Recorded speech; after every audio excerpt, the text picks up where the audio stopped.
انسان جو خرید نہیں سکتا اس کے لیے وہ بک جاتا ہے۔ الہی آبرو رکھنا بڑا خطرناک زمانہ ہے، دلوں میں کفر رکھتے ہیں، انداز دوستانہ ہے۔ جب ضمیر غلامی کا عادی ہو جائے تو طاقت کوئی معنی نہیں رکھتی۔ اگر کھوٹے سکے سے کچھ خریدنا ناممکن ہے تو نیتوں میں کھوٹ رکھ کے فلاح پانا بھی ناممکن ہے۔ غصے میں سچ بولنا بڑا مشکل ہے، کیونکہ غصے میں انسان صرف جذبات بولتا ہے، سچ نہیں بولتا۔ تعلق میں دوسرے سے اپنے جیسا ہونے کی توقع مت کرو، کیونکہ تم کسی کا سیدھا ہاتھ اپنے سیدھے ہاتھ میں پکڑ کر نہیں چل سکتے۔ فطرت کا تقاضا ہے، انسان جنت بھی چاہتا ہے اور مرنا بھی نہیں چاہتا۔ گندے دل و دماغ میں اسلام کا نور داخل نہیں ہوتا، وہ چاٹ لیتا ہے دیمک کی طرح مستقبل۔ تمہیں پتہ نہیں ماضی جو حال کرتا ہے۔ مسلمانوں کے دلوں کی فرحت کا سبب اور سامان صرف اور صرف قرآن کریم میں ہے۔ اپنی اولاد کو نوالا سونے کا کھلاؤ، لیکن اس پر نظر شیر کی رکھو۔ خاموشی عظیم نعمت ہے، بالخصوص اس مقام پر جہاں اختلاف زیادہ، آوازیں بلند، علم کی کمی اور دلیل کی کوئی اوقات نہ ہو۔ ہر کام کے لیے اللہ کا حکم ضروری ہے، چاہے وہ چھوٹا کام ہو یا بڑا۔ دوسروں سے متعلق اپنی زبانوں کو سی ڈالو، کیونکہ بدگمانیاں بالکل ایک پھٹے کپڑے کی طرح ہوتی ہیں، جتنا بھی سی لو کپڑا پھر بھی پھٹا رہے گا۔ اجنبیوں کو ہماری ذات اور کہانیوں میں کوئی دلچسپی نہیں ہوتی، وہ صرف اتنی دیر متوجہ ہوتے ہیں جتنا ان کی مصروفیت کے درمیان فارغ وقت ہوتا ہے۔ جو بندہ ہر وقت اللہ تعالیٰ کی نافرمانی کرتا رہتا ہے، اللہ تعالیٰ ایسے بندے کے دل سے ایمان کی دولت چھین لیتا ہے۔ صرف رب کی ذات ایسی ہے جو معافی مانگنے پر یہ نہیں پوچھتی کہ غلطی کیوں کی تھی۔ کمال کی بات ہے نا، اللہ ایک ہے مگر وہ ہر ایک کا ہے۔ عہدے کی بھوک اور مال کی بھوک، یہ دو چیزیں انسان کو دین کا دشمن بنا دیتی ہیں۔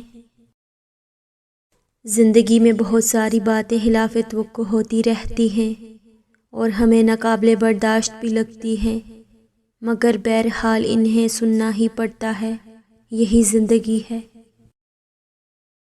آپ زندگی میں کتنے ہی مشکل حالات میں ہوں، آپ کو بس اتنا یاد رکھنا ہے کہ آپ کے ساتھ اللہ ہے اور اس سے بڑی کوئی طاقت نہیں۔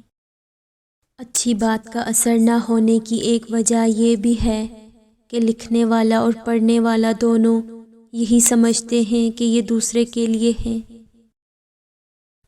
ظالم سے ظلم کا بدلہ لینا ہی مظلوم کے ساتھ رحم دلی ہے۔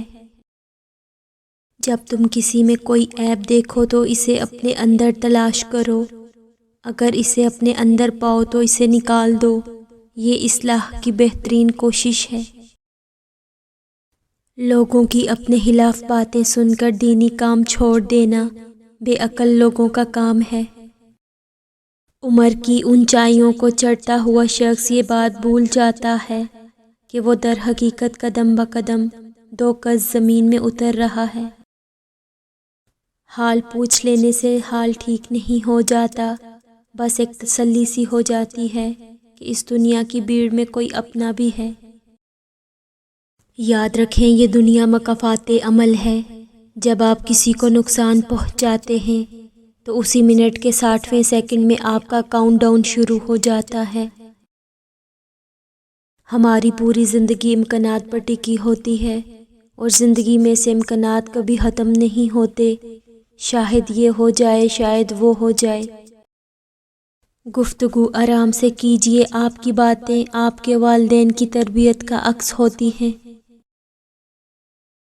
جو اللہ سے سوال نہیں کرتا، اللہ اس سے ناراض اور ناخوش ہوتا ہے۔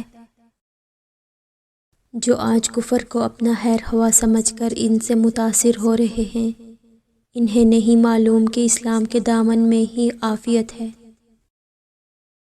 سمندر سے ڈر کر کشتی پار نہیں ہوتی، اور کوشش کرنے والوں کی کبھی ہار نہیں ہوتی۔ اب وقت کا تقاضا ہے کہ اپنے آپ تک ہی محدود رہا جائے۔ طلاق دیتی زبانوں کو علم کیسے ہوگا کہ باپ اپنی بیٹی کے لیے جہیز کیسے اکٹھا کرتا ہے۔ حضرت علی رضی اللہ تعالی عنہ نے فرمایا، توکل یہ ہے کہ آدمی اپنی قوت سے ہٹ کر تقدیر الہی پر راضی رہے۔ دنیا کے لیے آپ ایک شخص ہیں، لیکن اپنے گھر والوں کے لیے آپ دنیا ہیں، لہٰذا اپنا خیال رکھیں۔ کھجور کی گٹھلی پر باریک سا جلی نما ایک چھلکا ہوتا ہے جسے قطمیر کہتے ہیں۔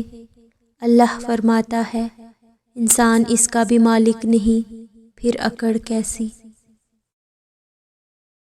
رشتہ ہمیشہ وہی کامیاب ہوتا ہے جو دل سے جوڑا جائے، فرصت یا ضرورت سے نہیں۔ کپڑے، شکل اور زبان اکثر جھوٹ بولتے ہیں، انسان کی اصلیت تو وقت آنے پر پتہ چلتی ہے۔